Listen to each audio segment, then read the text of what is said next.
रहे, इसमें ए गिवन है, area of the triangle with vertices this. तो इस बार देखो इन्होंने क्या कैसे लिख दिया, x1 y1 1, x2 y2 1, x3 y3 1। तो आप ऐसे लिखो या x1 y1 1 1 1 नीचे लिख दो, दोनों सेम होता है। अभी मैंने आपको जैसे समझाया। अब इनमें से पूछा कौन सा एक्सप्रेशन ठीक है। ठीक है, इसे देखने से पहले ना हम अपनी कैलकुलेशन करते हैं। एरिया ए है, ठीक है, हमने इसका फॉर्मूला भी क्या पढ़ा, ये modulus y modulus, so that हमारा आंसर क्या है, पॉजिटिव में।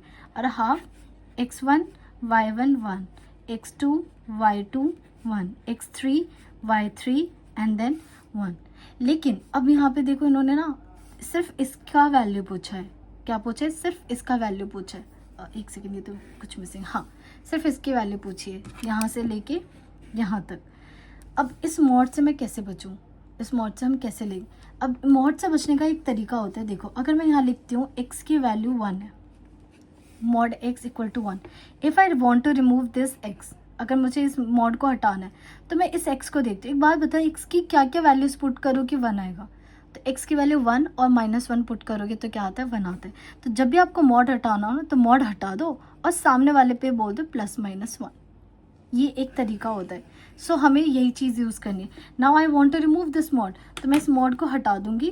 तो यहाँ पे मुझे क्या करना पड़ेगा, +-a करना पड़ेगा। ठीक है, और यहाँ हो जाएगा हाफ और then x1 y1 1, x2 y2 1, x3 y3 1।